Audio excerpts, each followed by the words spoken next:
Va ora in onda Ernestina dalla fine del mondo, storie di migrazioni e non solo, un programma di Ernestina dalla Corte Lucio.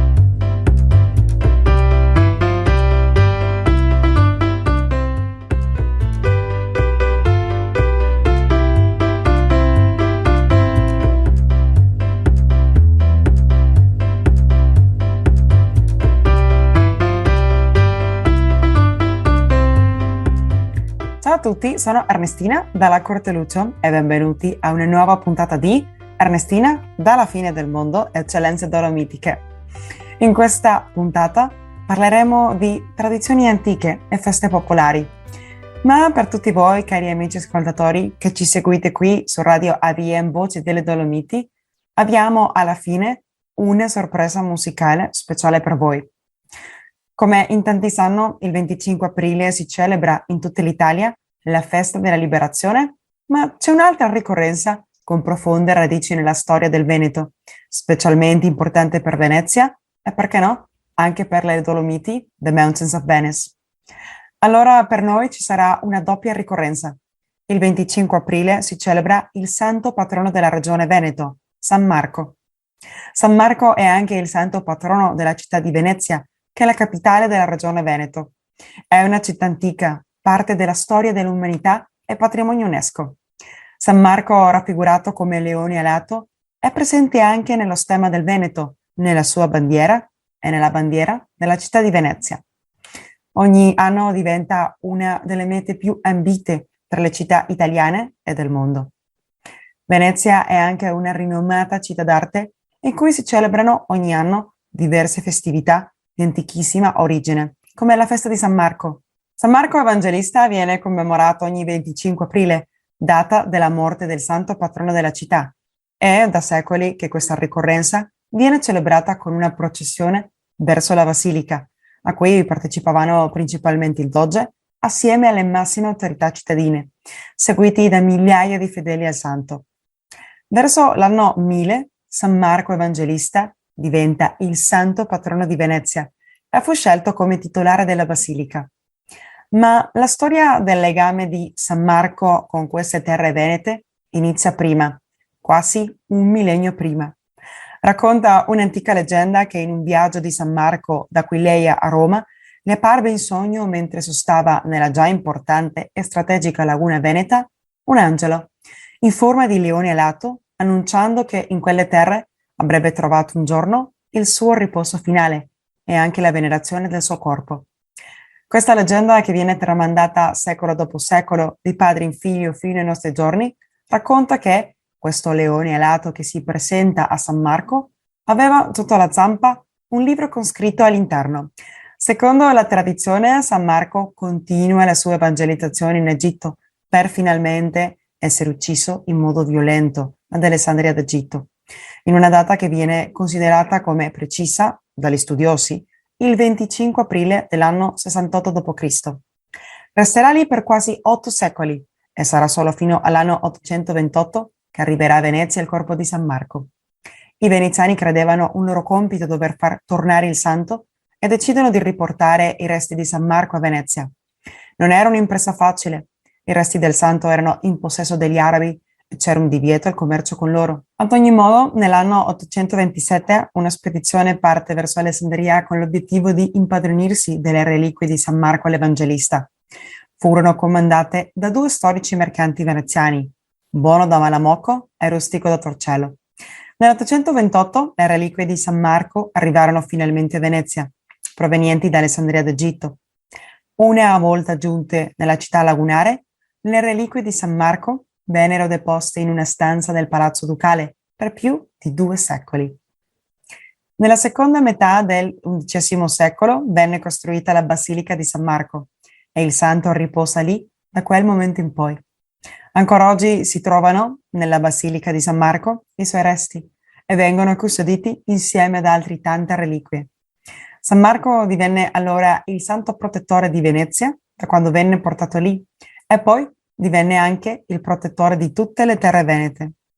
Il simbolo di San Marco e del suo Vangelo è il leone, che quale re degli animali rappresenta la potenza di Gesù Cristo. Da lì che il leone di San Marco divenne un simbolo di Venezia e del Veneto, nonché della bandiera veneta. Questo famoso leone alato, conosciuto anche con il nome di Leone di San Marco o Leone Marciano, è stato da sempre simbolo di forza, maestosità e coraggio. Queste qualità vengono associate a San Marco per come lui enfatizzava nel suo Vangelo il potere di Dio. La storia di Venezia cambierà dopo il possesso delle reliquie del santo. Divenne ancora più internazionale, già che la sua basilica custodisce allora uno dei 4 evangelisti del cristianesimo, assomigliandosi in qualche modo alla Basilica di San Pietro in Vaticano, la quale custodisce i resti di San Pietro. Il popolo veneziano, sentendosi sicuro e protetto dalla presenza dei resti di San Marco, sviluppò una forte devozione attorno al simbolo più rinomato, il leone alato. Quest'ultimo, che rappresentava la potenza dell'unità delle città, dell'aspetto politico e religioso, divenne finalmente parte della loro identità.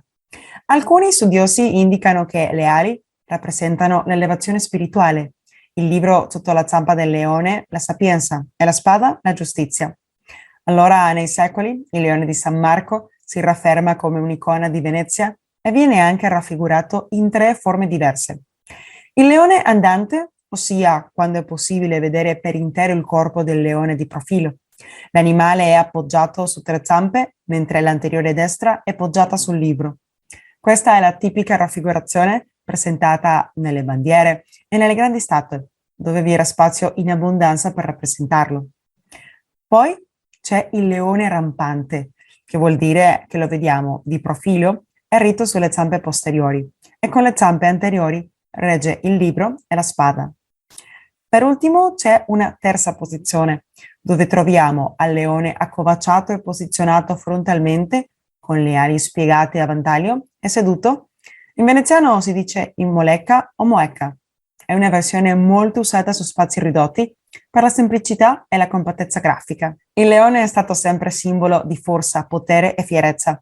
A poco fa si è riconfermato nell'opera di un artista veneto. Parliamo del leone alato realizzato in legno più grande del mondo. Dopo la tragica e sconvolgente tempesta Baia il 29 ottobre 2018, l'artista Marco Martalar decide di creare e costruire un simbolo di rinascita, un'opera d'arte in ricordo di tutti gli alberi che sono stati abbattuti. Quella notte del 29 ottobre i boschi sono stati distrutti e tutti i sentieri sono diventati praticamente inagibili.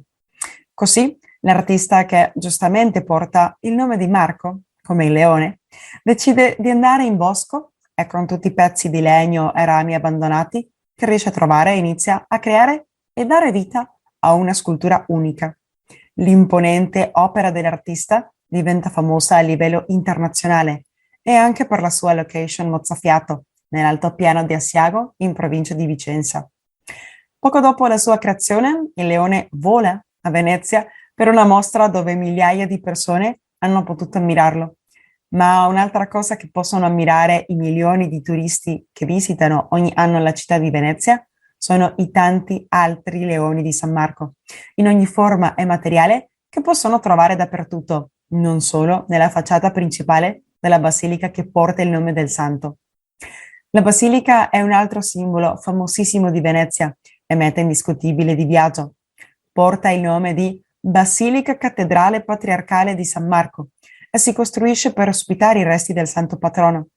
In quei tempi le reliquie dei santi rappresentavano un potente aggregatore sociale ed economico, attirando gli interessi di pellegrini e mercanti. La Basilica di San Marco rappresenta il massimo monumento della città, tempio di vita civile, testimonianza della grandezza di Venezia e della sua fede religiosa. Per circa 1000 anni ha svolto la funzione di cappella ducale, ma la Basilica di San Marco è stata, lungo la storia, luogo di incontro e di preghiera per i veneziani, anche in momenti molto dolorosi. I mercanti e i marinai hanno trovato a San Marco un punto di riferimento, già che viaggiando per terra e per mare l'hanno arricchita con doni preziosi, con marmi e con vari tesori d'arte che rimangono fino ad oggi.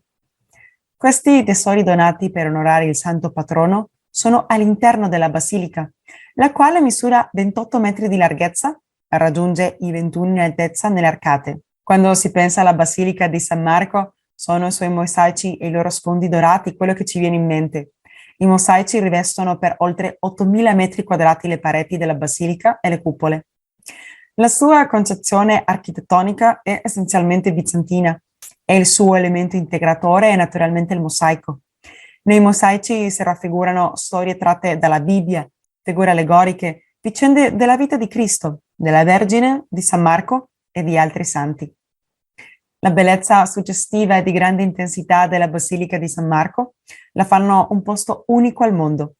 La basilica si affaccia alla rinomata Piazza San Marco, che rappresenta ancora oggi il cuore pulsante di Venezia.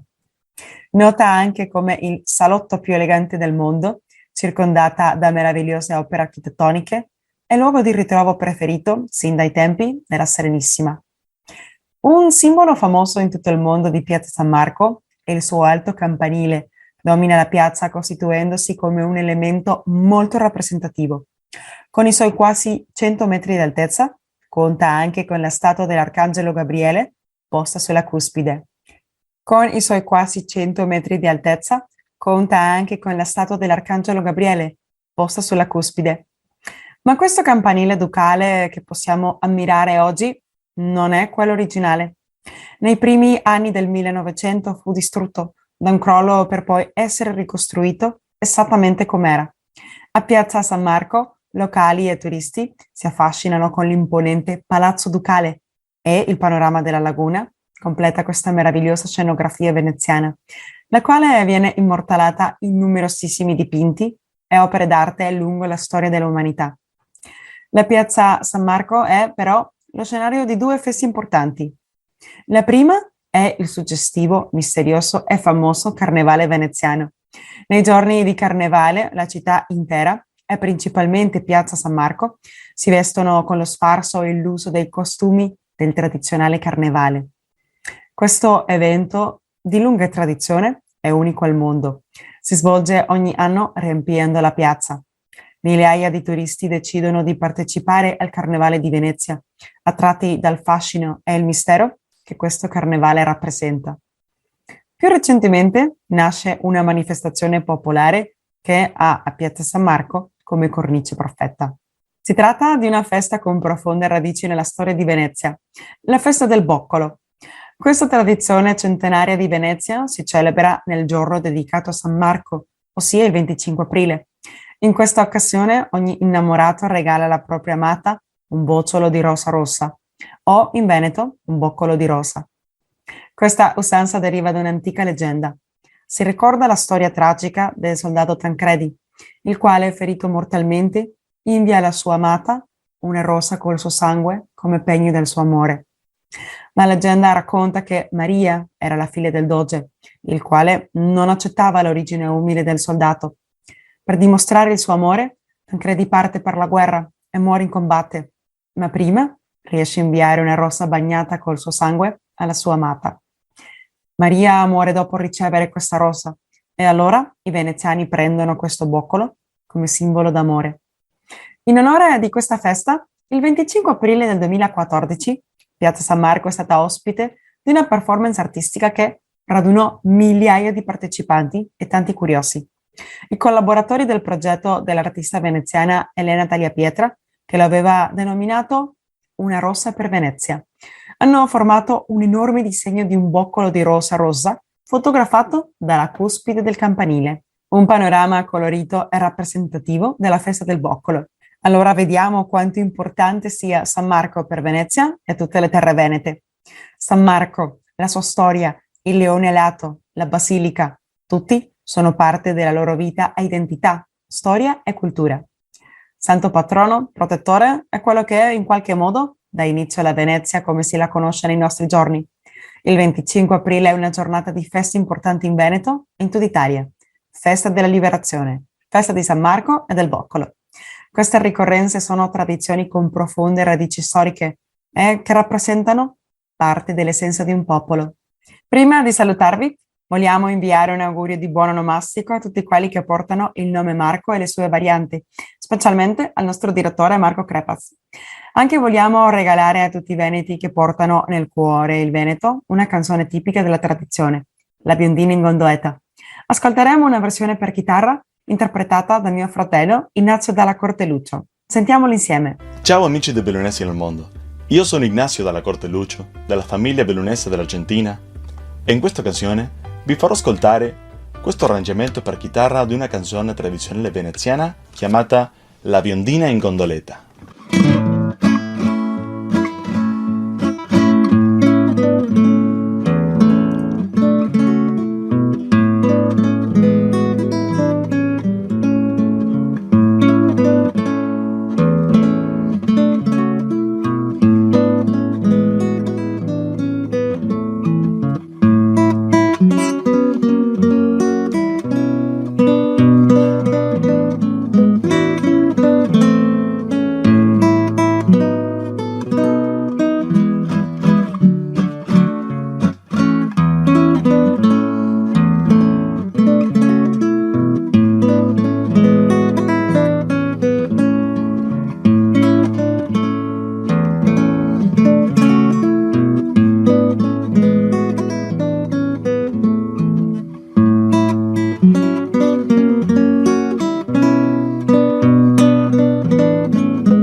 Grazie per ascoltare. Grazie mille Ignazio per il tuo prezioso contributo.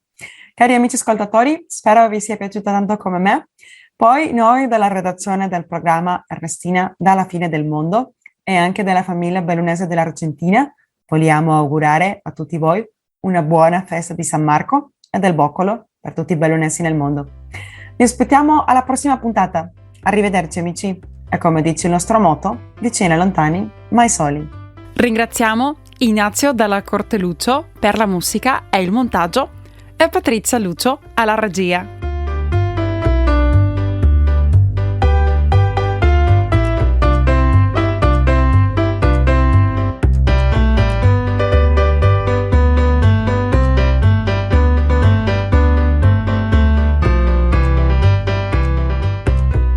Avete ascoltato Ernestina dalla fine del mondo, storie di migrazioni e non solo, un programma di Ernestina Dalla Corte Lucio.